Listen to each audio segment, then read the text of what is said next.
सारे संसार का सार शरीर है। शरीर नहीं है तो आपकी मालिकियत, मकान, दुकान, रिश्ते, नाते शरीर तक है। शरीर ढला तो सब ढल गए। जैसे सभी वृक्षों का आधार पृथ्वी है, ऐसे सारे संबंधों का आधार शरीर है। लौकिक संबंध। शरीर का सार इंद्रियां है, इंद्रियों का सार मन है, मन का स्वामी प्राण है, प्राण का स्वामी चित्ती शक्ति है, चेतना, चिदावली। चिदावली का सार जीव है और जीव का सार सच्चिदानंद परमात्मा है। इसीलिए उपनिषदों ने कहा कि प्राणायाम करके जिसने अपने चंचलता और पातक का शमन किया है, वो इसे दिव्य रहस्य को समझ सकता है। उपनिषदों में बड़ा दिव्य ज्ञान है, लेकिन संयम, सदाचार और साधन के बिना उसका साक्षात्कार नहीं होता। दुनिया की सारी विद्याएं जान ले, सारा धन अपने अधीन कर ले, सारी सत्ता अपने अधीन कर ले, फिर भी पूर्ण संतुष्ट, पूर्ण सुखी, पूर्ण तृप्ति का अनुभव नहीं होगा। क्योंकि दुनिया की जो भी चीजें हैं वो प्रकृति की है, माया की है, परिवर्तनशील है। और ये जीवात्मा परमात्मा का है। परमात्मा शाश्वत है, नित्य है, अपरिवर्तनशील है। जैसे बचपन, शैशव बदल गया लेकिन जीव वही का वही। कौमार्य बदल गया, जीव वही का वही। किशोर अवस्था बदल गई, जीव वही का वही। युवा अवस्था बदल जाती है, जीव वही का वही। बुढ़ापा आता है और मौत उसे भी बदल देती है, फिर भी जीव वही का वही। वही जीव पुण्य के बल से स्वर्ग जाता है, पाप के बल से नरक जाता है। मिश्रित कर्म होते हैं तो फिर मनुष्य देह में आता है, कुछ विलक्षण कर्म होते तो नीच योनियों में जाता है, अति नीच कर्म होते तो वृक्ष आदि योनियों में जाता है। लेकिन जीव वही का वही। तो जीव शाश्वत है, उसके शरीर नश्वर है। जीव शाश्वत है, उसके संबंध सापेक्ष हैं, कल्पित है।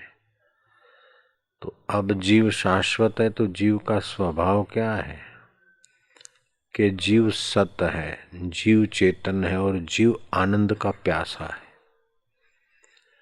क्योंकि जीव की उद्गम स्थान मूल है परमात्मा सच्चिदानंद।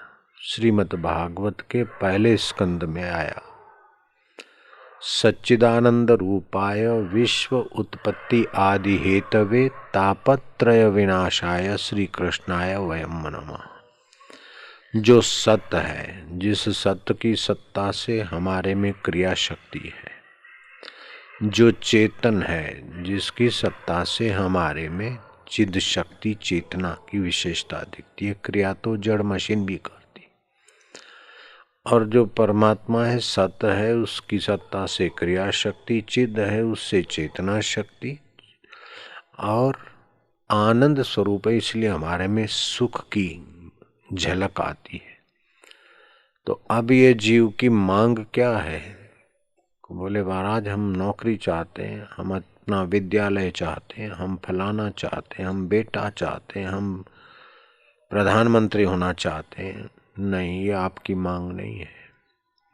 आपकी मांग है, सभी जीवों की मांग है। चाहे मांग के साधन अनेक हो, लेकिन मांग की गहराई दो है। एक है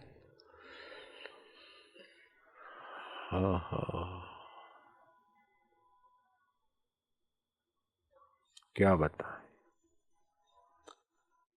एक है रस, आनंद कहो, रस कहो, सुख कहो, एक ही बात। दूसरा शांति। तो आप सुख और शांति चाहते, धन कमा के भी सुख शांति चाहते, शत्रु को मिटा के भी सुख शांति चाहते, बेटा पाकर भी सुख शांति चाहते, रिजाइन करके भी सुख शांति चाहते। उद्योग करके भी सुख शांति चाहते और साधु बन के भी सुख शांति चाहते। तो एक सुख होता है सापेक्ष, ऐसा मिल जाए ऐसा मिल जाए अपनी कल्पना के अनुसार हास। तो सुख इसमें ऐसी भ्रांति से वो चीज मिलती है, थोड़ी देर सुख रहता है, फिर दूसरी। और दूसरा है निरपेक्ष सुख, किसी वस्तु के बिना किसी व्यक्ति के बिना जो सच्चिदानंद स्वभाव है उसका पता चल जाए तो सुख और शांति मुट्ठी में आ जाए। तो जिन्होंने उस सुख शांति की ठीक यात्रा कर ली वो बुद्धत्व को प्राप्त हो गए।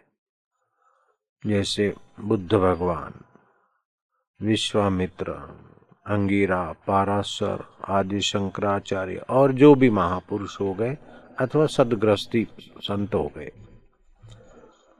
तो सुख और शांति हमारी मांग है। जब विकारों से सुख शांति जल्दी दिखती है लेकिन नष्ट भी वैसी हो जाती है और आदमी खोखला हो जाता है। और संयम से सुख शांति आती है लेकिन देर से आने के कारण सभी लोग नहीं चल पाते हैं, अच्छी सूझबूझ के धनी चल पाते हैं।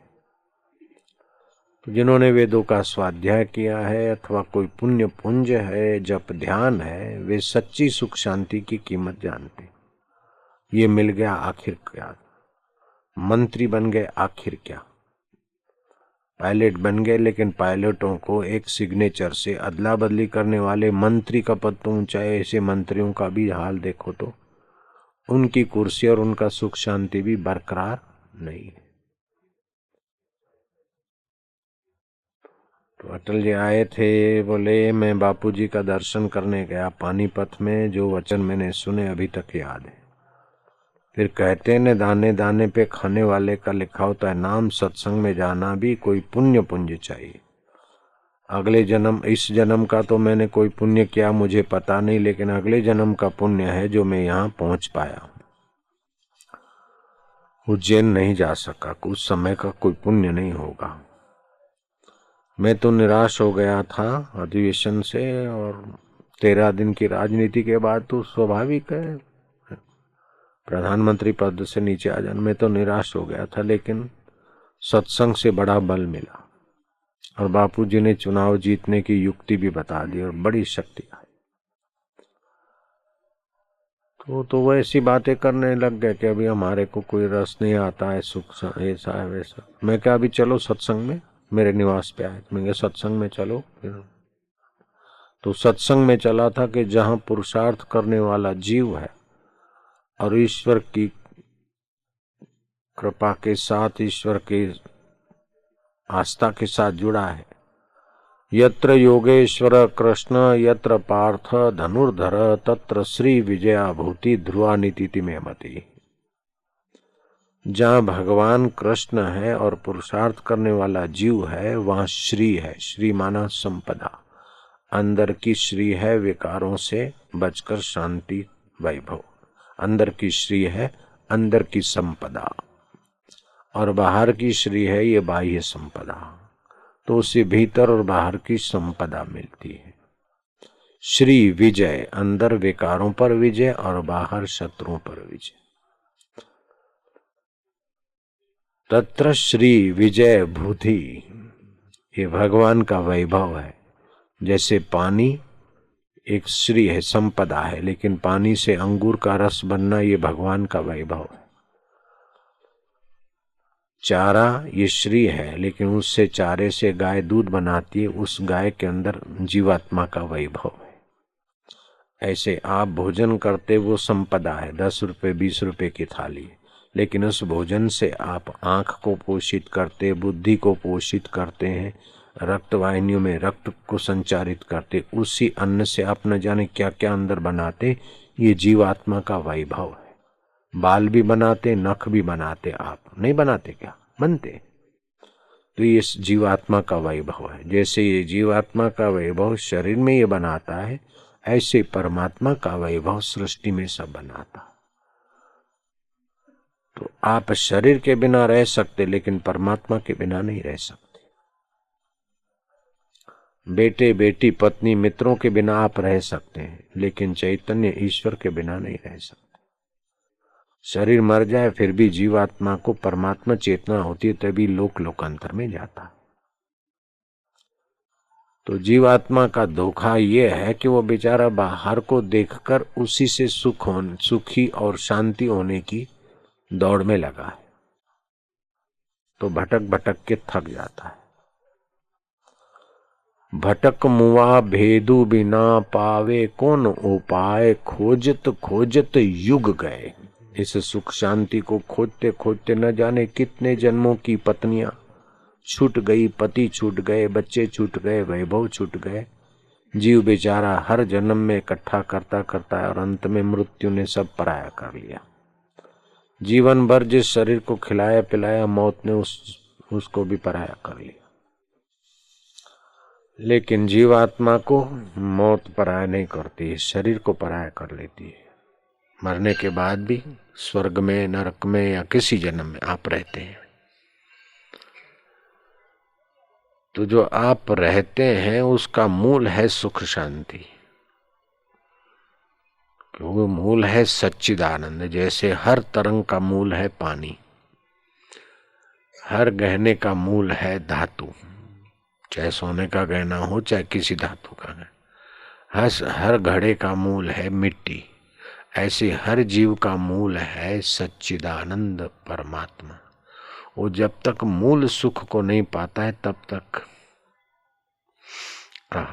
गुलाब त्रिदोष नाशक है, सुगंधिम पुष्टिवर्धनम, ज्ञान तंतों को पुष्ट कर अच्छा है। लेकिन ये आपकी मान्यता के अनुसार ये कितनी देर लोगे, छोड़ देना पड़ेगा। अगर लेके बैठा ही है तो पागलों में गिना जाएगा।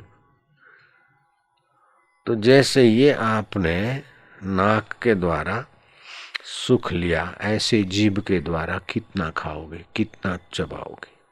कान के द्वारा, नाक के द्वारा अथवा सेक्स के द्वारा कितनी देर सुख लोगे। वो सुख शक्ति का ह्रास करता है। लेकिन बिना साधन के अपने आत्मा में ध्यान और ज्ञान के द्वारा जो सुख मिलता वो शक्ति की अभिव्यक्ति करता है। इसीलिए विश्वामित्र इतना राज वैभव में भी सुख और शांति नहीं देखी तो लात मार दी, बन गए फकीर और की साधना। और दोनों भाई पैरचंपी करते, राम और लक्ष्मण। विश्वामित्र इतने महान आत्मिक शक्तियों का खजाना जागृत किया। ऐसे ही सुलभा, गार्गी और दूसरे लोग। तो जितना आप अंदर में सुख शांति में आते उतना आपकी शक्तियों का विकास होता है। ऐसी कोई प्रवृत्ति नहीं है जिससे शक्ति का ह्रास न हो। हाँ, निष्काम प्रवृत्ति से कर्म योग बन जाता है, सेवा योग बन जाता है, और सकाम प्रवृत्ति से भोग में रोग बढ़ जाता है। कभी शास्त्रों में या आपने नहीं देखा कि कोई भोगी मुक्त हो गया। भोगी होकर सब पछताते हैं। Young person says life is full of Joy, but wise person says life is full of sorrow. जवान समझते कि अब बड़ी बड़ी ऊंची तरंगों पर नाचते कि मैं डॉक्टर बन जाऊंगा, मैं वकील बन जाऊंगा, मैं मिनिस्टर बन जाऊंगा, और वे बन भी गए। आखिर देखो मिनिस्टरों को रिटायर, डॉक्टरों को रिटायर, कर्नलों को रिटायर, जर्नलों को देखो तो कुछ नहीं। समय की धारा में सब जीर्ण शीर्ण हो जाता है। तो भगवान ने कहा इंद्रियार्थेषु वैराग्यम, इंद्रियों के द्वारा जो सुखी होने की आदत है उससे वैराग्य करो। अनहंकार एवच, न विद्या का अहंकार, न धन का अहंकार, न पद का अहंकार, न कोई बाहर की परिस्थिति का अहंकार। इंद्रियार्थेषु वैराग्यम अनहंकार एवच जन्म मृत्यु जरा व्याधि। जन्म के दुख को याद करो, कितनी पीड़ा सह के आए हो, कितनी गंदी नाली से तो आप माँ के गर्भ में प्रविष्ट हुए हो, और एमसी का ब्लड पी पी के तो शरीर बना है, और फिर उस योनि से निकलते तब इतना प्रेशर पड़ता है कि अगले जन्म की स्मृति वाली नाड़ी दब जाती है। तो जन्म का दुख है, फिर बाल्यकाल का जीव, शैशव का दुख, जुवानी के काम, क्रोध, पास न पास, जॉब, प्रॉब्लम, फिर बुढ़ापा तो दुखों की खान है, और अंत में फिर जीवन भर जो संजोया संभाला वो सब छोड़ के मरते समय कितनी पीड़ा होती जीव को। तो सच्चा सुख शांति नहीं पाया तो कच्चे सुख शांति में जीव बेचारा ठगा जाता है। तुलसीदास ने अपनी भाषा में कहा, लिखी लिखी लिखी जग लिखो, पढ़ी पढ़ी पढ़ी क्या कीन, तुलसी हृदय रघुवीर न चीना, तो बिरथा जन्म दीन। अपने हृदय में जो शाश्वत सुख है, शाश्वत शांति और सामर्थ्य का जो स्रोत है, उसको नहीं जाना तो आपने पढ़ पढ़ के भी क्या कर लिया, लिख लिख के क्या कर लिया, सेठ और महंत और साधु बन के भी क्या कर लिया, गृहस्थी बनकर भी क्या जख मार लिए। आत्मलाभात परम लाभम न विद्यते, आत्म सुखात परम सुखम न विद्यते, आत्मज्ञानात परम ज्ञानम न विद्यते। तो अपने आत्मा का, अपने मैं का ज्ञान पालो। आपको क्या क्या ध्यान में अनुभूति होती है उसका महत्व नहीं, किसको अनुभूति होती है उसका महत्व। आप में पूजा पाठ में कौन से देवी देवता का दर्शन किया उसका महत्व नहीं, किसने दर्शन किया। जो दर्शन करता है वो कौन है? बोले मैं शास्त्री जी हूं। तो मैं कहाँ से उठती है, और शास्त्री जी ये संस्कार है, और मैं जहां से उठती हूँ उसको खोजो। मैं बाबा जी हूं, मैं फलाना हूं, तो जो उस अपनी मैं को खोजो। रमन महर्षि ने खोज ली अपनी मैं को। मोरारजी भाई देसाई उनके चरणों में बैठते तो बड़ी शांति पाते थे। उन्होंने कहा, अमेरिका में मेरा प्रवचन था शिकागो में, तो मेरे प्रवचन में तो नहीं आए थे, कहा था पहले लोगों ने बताया कि हाँ वो कह के गए कि मैं प्रधानमंत्री पद पर भी वो शांति नहीं पा रहा हूं जो रमन महर्षि के चरणों में शांति मिली थी। तो सूझबूझ के धनी थे मोरारजी देसाई। आईएएस ऑफिसर से लेकर प्रधानमंत्री तक की मैंने यात्रा की, लेकिन जो रमन महर्षि के चरणों में सुख शांति मिली वो और जगह नहीं। तो जो सुख शांति पाता है उनके सानिध्य में चुपचाप बैठे रहे तो उसके तरंग, उसके ओरा आभा मिलती। और उस सुख शांति में आप रहो तो प्रकृति में बहुत सारे परिवर्तन हो जाते, कर सकते आप। उससे सामर्थ्य का सीधा संबंध है। प्रसादे सर्व दुखा नाम, वो अंतरात्मा के ध्यान में जो सुख शांति मिलती है उसको प्रसाद कहा कृष्ण ने। प्रसादे सर्व दुखा नाम हानि रस्योपजायते, प्रसन्न चेत सोयासु बुद्धि पर्यवितिष्ठते। अपना धुलिया डिस्ट्रिक्ट है महाराष्ट्र में। धुलिया डिस्ट्रिक्ट में शाहजहानगर है, छोटा सा नगर है, 1-2 लाख की बस्ती होगी। वहां सत्संग था, भीड़ बहुत थी। समिति वाले आए, बोले ये नगर अध्यक्ष है पुरुषोत्तम पाटिल उसका नाम, अभी भी कोई फोन करके इंक्वायरी कर सकता है। धुलिया डिस्ट्रिक्ट शाहजहानगर, पुरुषोत्तम पाटिल नगर अध्यक्ष, अभी भूतपूर्व एक्स हो गया। बाबा जी ये 72 साल के हैं और बड़ी सेवा किया इन्होंने सत्संग में। नगर पालिका की तरफ से सारी सुविधाएं मिली और उन्होंने खुद 25,000 भी दिए।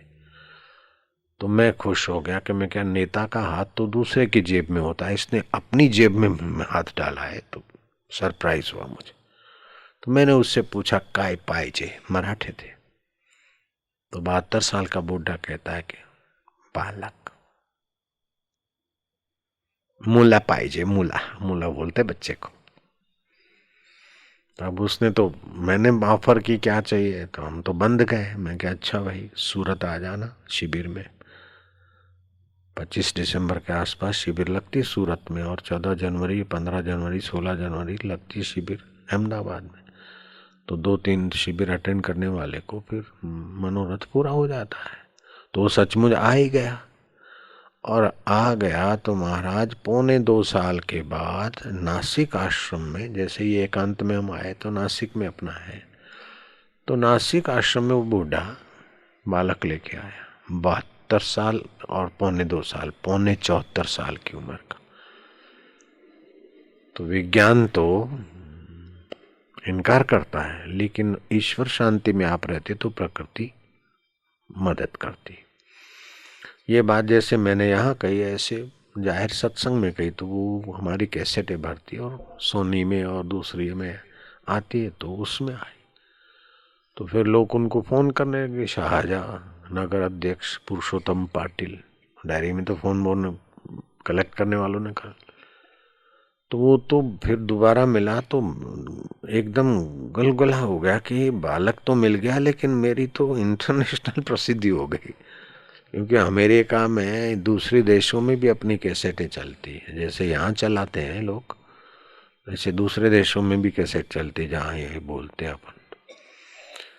तो इस बात से अपने को ये मानना पड़ता है आपके आत्मा में अथाह शक्ति है। इसीलिए भाई मेरे को बेटा चाहिए तो ऐसे कंकड़ पत्थर जैसे आत्माएं भटकते ऐसे बेटे हम नहीं देते। 2-3 शिविर अटेंड करे थे, फिर कोई दिव्य आत्मा है तब तो बेटा होना ठीक है, नहीं तो मुसीबत हो गई। कहीं ऐसे बाप कैसा बेटा कैसा। तो मानना पड़ता है कि हर चीज में ईश्वरीय सत्ता मौजूद है। इसीलिए जो पत्थर में भगवान को मानते हैं वो कोई गलती नहीं करते। जड़ चेतन जीव जग सकल राममय जाने। तो जड़ जो चीजें हैं उसमें परमात्मा की घन सुषुप्ति है, वृक्ष आदि में क्षीण सुषुप्ति है, और हम लोगों में और जीव जंतु में स्वप्न। और कोई साधना करके अपने परमात्मा तत्व को जागृत कर ले तो सच्चिदानंद की 4 अवस्था है, घन सुषुप्ति, क्षीण सुषुप्ति, स्वप्न अवस्था। देवता से लेकर मनुष्य तक ये स्वप्न में जी रहे हैं। मोह निशा सब सोवनहारा देख ही स्वप्ने अनेक प्रकार। अभी आप स्वप्न देख रहे हैं, हम शास्त्री हैं। कुछ वर्षों के बाद आप दूसरा स्वप्न देखेंगे, हम देवता हैं, हम गंधर्व हैं। उसके पहले और स्वप्ने देख के आए, लेकिन हम क्या हैं वो आपने नहीं जाना।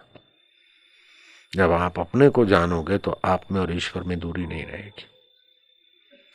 देखा अपने आप को मेरा दिल दीवाना हो गया, ना छेड़ो मुझे यारों में खुद पे मस्ताना हो गया। अब स्वर्ग की भी इच्छा नहीं है, नरक का भय नहीं, यश की इच्छा नहीं और अपयश का भय नहीं, जीने की इच्छा नहीं और मरने का भय नहीं। तृप्त हुए, सतृप्तो भवति स अमृतो भवति सत्तरति लोकांतारिति। ऐसा महापुरुष जो सुख और शांति के मूल तक पहुंच गया वह तृप्त होता है, अमृतमय होता है। उसके दर्शन से अपने को शांति, ज्ञान, पुण्याई, मनोकामना आदि बहुत लाभ होते। इसीलिए कहते हैं साधुनाम दर्शनम पातकनाशनम, कबीरा दर्शन संत के साहिबावे याद, लेखे में वो ही घड़ी बाकी के दिन बाद। तो बोले महाराज फिर हम क्या करें? आप करो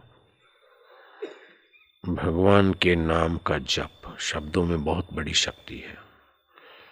ये तो जीभ चलाने से ही लोग minister, chief minister, prime minister हो जाते हैं, लेकिन वो शब्द अगर मंत्र है तो आप सूक्ष्म जगत के साथ जुड़ जाते। उन्हीं शब्दों में अगर भगवान का नाम है, ओमकार है, तो बाबा बाप रे बाप, आप ईश्वरीय सत्ता से सीधे जुड़ने में सक्षम बन जाते। तो जीव तो मंत्र करता है तो उसके बल से ही पाएगा, लेकिन जब ईश्वर का नाम है और ईश्वर की प्रीति के लिए करता है तो ईश्वरीय प्रीति, ईश्वरीय बल उसको मदद रूप हो जाता है। इसीलिए बिगड़ी जन्म अनेक की, सुधरे अब और आजू, तुलसी होई राम को राम भजी तजी कुछ समाजू। जो विषय विकारों में और बाहर के आकर्षणों में ले जाने वाले चलचित्र, फिल्म, अखबार, उससे बचकर आप थोड़ा ईश्वर के होकर ईश्वर का भजन करो। मैं तो कहता हूं कि खाली आप 40-40 दिन के 2 अनुष्ठान करो, आपके जीवन में बरकत आ जाएगी, चमत्कारिक बरकत आ जाएगी। मैंने किए, एक बार 40 दिन का किया था कायाकल्प, दूध पीने का और ध्यान भजन करने का, किसी से मिलने का। और दूसरी बार भी ऐसा किया, बहुत लाभ होता।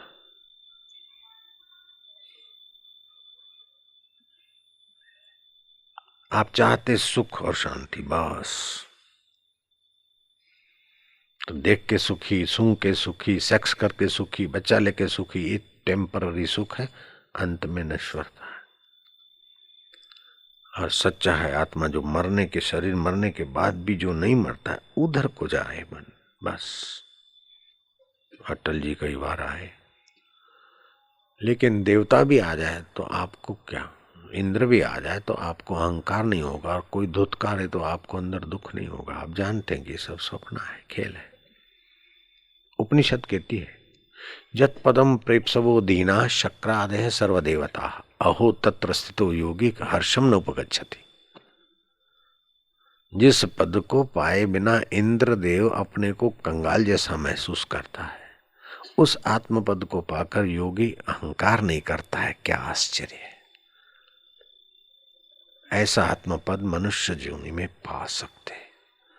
देव योनि में तो भोग की प्रधानता होती, आसुर योनि में तो आसुरी वृत्ति की प्रधानता होती है, नरकों में तो कष्ट की प्रधानता होती। ये तो सब खिचड़ी साथ में खाते हुए विवेक की प्रधानता, कर्म की प्रधानता यहाँ है। तो मोक्ष करी द्वारा, मनुष्य जीवन मोक्ष का द्वार है। मोक्ष का मतलब क्या कि सब दुखों से, सब बंधनों से सदा के लिए मुक्त हो गए। जैसे प्रकृति को आया मार दिया और तुम घोड़ा बना दिया, गधा बना गया, तो बंधन में आपकी नहीं चलती। मरने के बाद कर्मों के अनुसार, वासना के अनुसार भटकना पड़ता है, प्रकृति भटकाती, तो आप बंधन में। मोक्ष का मतलब है कि आपके ऊपर किसी का दबाव न रहे, प्रभाव न रहे, आप मुक्त आत्मा हो गए, अपने आप में तृप्त हो गए। कोई व्यक्ति मिले तब खुशी, कोई वस्तु मिले तब खुशी नहीं, वो तो बड़ा कंगाल है।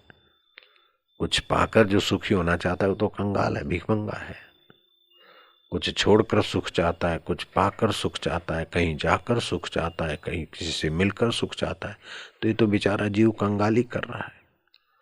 अपने आप में तृप्त, बहुत ऊंची बात है।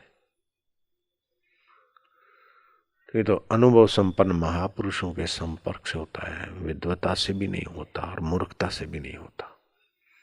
अगर विद्वता है और ये पद नहीं पाया तो विद्वता से क्या, रोटी कमा के खाया, रोटियां तोड़ी और क्या हुआ, और पा लिया तो फिर क्या जरूरत है। शंकराचार्य ने कहा अगर आत्म विश्रांति पा ली, नहीं पाई तो विद्वता किस काम में आई? पेट भरने के लिए। वाणी बहकरी शब्द जरी भुक्त है नन मुक्त है। अगर पा भी लिया तो फिर ठीक। सा विद्या है अविमुक्त है। विद्या वह है जो हमें मुक्त कर दे, बंधनों से मुक्त कर दे, विकारों से मुक्त कर दे, परेशानियों से मुक्त कर दे। और जब तक सच्चा सुख नहीं मिलेगा तब तक कच्चे सुख का आकर्षण नहीं जाएगा। ये सच्ची बात है। ये छोड़ दो, ये छोड़ दो, ये छोड़ दो, लेकिन पहले कुछ पकड़ा हो तब छोड़ेगा। दो प्रकार की माताएं होती है। देखो ये आम नहीं है, मिट्टी का आम है, चूसता है, पथरी हो जाएगी, सब मारूंगी। बच्चे को डराया, धमकाया, बच्चे ने वो खिलौने का आम छोड़ दिया। डंडे से त्यागा, वैराग नहीं हुआ, त्याग हुआ। ठीक है ना। दूसरी मांग, मेरे लाल मुझे बुझलो, मुझे बच्ची ने, ये आम नहीं है, ये तो खिलौना है। ठहर, मैंने वो गई अपना आम धो धा के गोल के, उसकी बिंदी तोड़ी, जरा सा दो बूंद बाहर निकाल पे बच्चे के होठ पे चुका ले। अब वो अपने आप रगड़ेगा, चूसेगा, रस आएगा, वो आम चूसने का गुरु खुद ही बन जाएगा, फिर सिखाना नहीं पड़ेगा। ऐसे ही गुरु दो प्रकार के होते, ऐसा ना करो, ऐसा ना करो, ऐसा ना करो, ऐसा ना करो, नरक होगा, पाप होगा, ये होगा। फिर चाय छोड़ के कॉफी पिएगा, कॉफी छोड़ के शरबत पिएगा, शरबत छोड़ के पेप्सी पिएगा, पेप्सी छोड़कर और कुछ पिएगा। उसको तो सुख चाहिए ना। दूसरे ऐसे गुरु होते हैं, भाई आ जाना शिविर में, आ जाना, ऐसा थोड़ा सा अंदर अपनी, थोड़ा उसका पुरुषार्थ करा के अपनी एक जरा सा किरण भेज दी निगाहों के द्वारा, संकल्प के द्वारा, बस मन को सुख का चस्का लग गया, अपने आप चलता है। तो ये सारे सत्संग के सारा अर्थ ये कि आपका समय कीमती है। नकली सुख से आप हम वहीं पहुंच जाएंगे जहां और सब खत्म हो गए। जहां और लोग गए वहीं हम गुल हो जाएंगे, छू हो जाएंगे देर सवेर। मूर्ख अंग्रेज बोलते टाइम इज मनी, अंग्रेजों की कहावत है, और मूर्ख हिंदू उनके सुवाक्य लिखते टाइम इज मनी। अरे मूर्ख, टाइम देकर तुम मनी कमा सकते हो, ज्वेलरी कमा सकते हो, यश कमा सकते हो, सब कुछ कमा सकते हो, लेकिन सब कुछ कमाया हुआ देकर क्या आप टाइम फिर से ला सकते हो क्या आयुष्य का? टाइम इज मनी नहीं है, टाइम मनी से कीमती है, समय पैसों से कीमती है। समय से पैसे तो कमा सकते हैं, समय देकर आप खोई हुई इज्जत ला सकते हो, खोया हुआ स्वास्थ्य ला सकते हो, लेकिन खोया हुआ समय आप फिर नहीं ला सकते। टाइम इज मनी, ये बड़ी छोटी छोटी बात है। समय सबसे ज्यादा कीमती। अभी आपने इतने वर्ष देकर जो विद्वता के सर्टिफिकेट अथवा धन अथवा जो पायलट या और कुछ, वो सब का सब आप देकर जो समय दिया वो वापस आ सकता है क्या? आयुष्य बढ़ सकती है क्या उतनी? तो टाइम मनी से ज्यादा कीमती है, समय बड़ा कीमती। तो कीमती से कीमती आत्मा को खोजने में और आत्मा के रस पाने में लगाना चाहिए। समय से बढ़कर और कोई कीमती चीज नहीं है। तो फिर वो समय कीमती से कीमती वस्तु को पाने में लगाना चाहिए। नारायण हरि नारायण हरि नारायण हरि, ऐसे होता रहता, चलता रहता। सुख और शांति के लिए, युद्ध भी सुख शांति के लिए किया जाता है, बोलो नहीं? और युद्ध का कॉम्प्रोमाइज क्या के लिए किया जाता है? सुख शांति के लिए। शादी भी सुख शांति के लिए, और डाइवर्स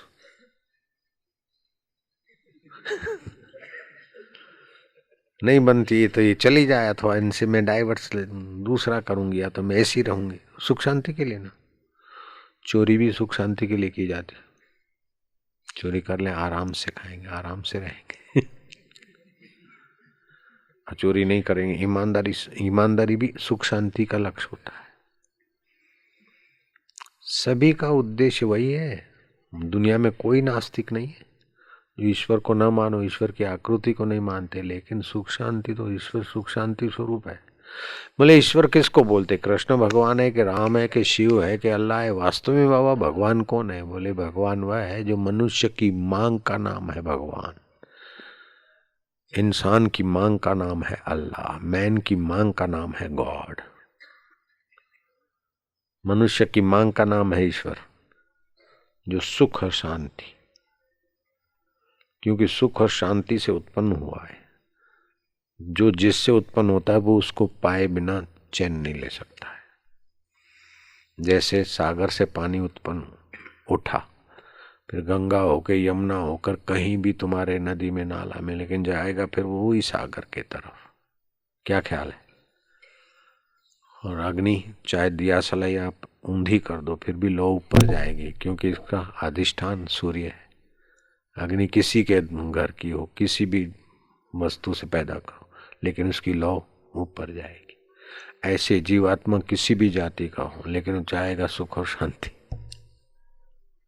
ये सारे धर्मों का सार मिल गया। ये पूरे कॉलेज में जिंदगी बिता दो तो नहीं मिल सकता है, इतना माल इधर मिल गया है। पायलट शास्त्री जी क्या ख्याल है?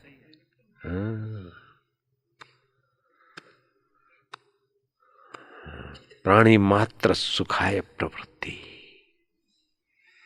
तो एक सुख होता है जो इंद्रियगत संयोगजन्य, उसको मायावी सुख बोलते हैं, बदलने वाला। और दूसरा सुख होता है शाश्वत, शाश्वत के बल से ही बदलने वाला दिखता है, और बदलने वाले में खप जाता आदमी, इसी को बोलते हैं माया। माया जो हो नहीं और दिखे, हा? प्रतिभाषिक सत्ता, व्यावहारिक सत्ता और तात्विक सत्ता। तात्विक सत्ता तात्विक सुख देगी, प्रतिभाषिक सत्ता, व्यावहारिक सत्ता में व्यावहारिक सुख आभास होता है। सुख नहीं मिलता, ये सुख का आभास होता है। जैसे वो दादर की बीमारी ने खुजला लिया जरा हाश, ऐसे ही सुख जैसा लगता है, सुख नहीं होता। थोड़ा सा इच्छा होती है, डिजायर, वो डिजायर शांत हुई तो सुख तो अंदर से आया। शादी हो जाए, मंगनी हो जाए, हो गई। ओ शादी के दिन तो लगता था कि आहा अब तो सुख का दरिया छलकेगा, लेकिन फिर देखो गुलाम नबी जा रहा था, शू बूट पहरा था, हाथ में कवर था, आसमान से बातें उड़ाने ले रहा था। एक पैर इधर तो एक 2.5 फुट पर, नहीं तो 2 फीट की चाल होती है, 2.5 फीट पे चल गया। अपनी प्रेयसी को दिया, आई लव यू, इधर लेटर। मेरे अब्बा जान राजी हो गए, तेरी मेरी शादी पक्की हो गई। Bye hi. अब वो 4-5 साल के बाद गुलाम नबी उसी सड़क से गुजर रहा है। शादी तो हो गई ना, अब उसी सड़क से गुजर रहा है। हाथ में 3 थैलियां हैं, एक पे थिगड़ा मारा हुआ है, दूसरी थोड़ी सी फटी, तीसरी ठीक ठाक है, प्लास्टिक की थैली। केरोसिन का डब्बा है छोटा सा, और एक लंबी लिस्ट है कि 5 रुपए की मसूर की दाल, 2 रुपए की प्याज, 5 रुपए का लहसुन, 8 रुपए के चावल, आधा किलो गुड़ और 1 किलो चीनी। आधी आधी लिस्ट लगी। सेठ जी 50 रुपए अभी ले लेंगे और बाकी का मैं पगार में दूंगा। आंखें दबी हुई है, गाल दबे हुए हैं, आंखें दबी हुई है, पेंट पे एक थिगड़ा लगा हुआ है पीछे। क्यों गुलाम नबी क्या हालत? बोले शादी है बर्बादी यारो याद रखियो, शादी है बर्बादी यारो याद रखना, फिर न कहना फिर न रोना। शादीशुदे बहुत दिखेंगे, कोई न सुख का दाता है, सुख के कारण चमड़ा चाटे फिर भी दुख पाता है। यारो शादी है बर्बादी। नहीं नहीं, शादी बर्बादी नहीं है, अति सेक्स बर्बादी है।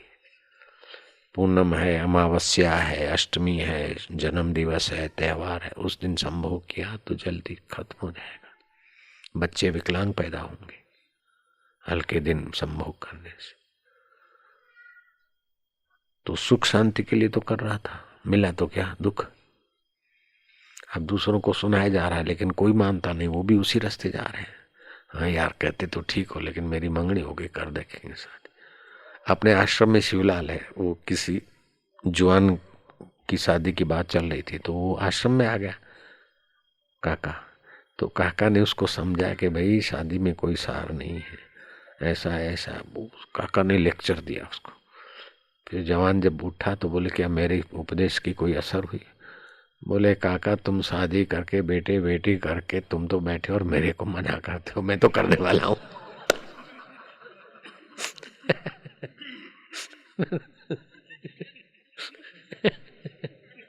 बोले तू भी अपने मन भी काट ले भाया, देख ले तुम इतनी कहीं मिले, मने कहीं मिलियो के थाने मिलेगो। नारायण हरि नारायण हरि, बस भगवान के नाम में प्रीति हो जाए, भगवान के गुण में ज्ञान में प्रीति हो जाए तो फिर आसान है। ईश्वर प्राप्ति जैसा आसान तरीका और दुनिया में कुछ नहीं। जिनको गुरु मिल गए और प्यास लग गई उनके लिए ईश्वर, संसार से तरना तो गो खुर की नाई है, गोपद की नाई है। राम जी, भगवान राम के गुरु कहते हैं राम जी विचारवान के लिए तो संसार सागर से तरना गोपद की नाई है, और मूर्खों के लिए तो संसार सागर गंभीर है, इसका ही डूब गए इसमें। जो नित्य सत्संग करते हैं और साधक सोचते हैं कि अपने मौत आए उसके पहले अमरता को जान ले, बुढ़े हो जाए उसके पहले उस तत्व को जान ले, कान बहरे हो जाए उसके पहले सार बात को जान ले, आंखें ढीली पड़ जाए उसके पहले सार तत्व को समझ ले, कुटुंबी शमशान में ले जाए उसके पहले कोई सदगुरु मिल जाए और अंतर्यामी राम में ले आए, हाय हाय कल्याण हो जाए। ओ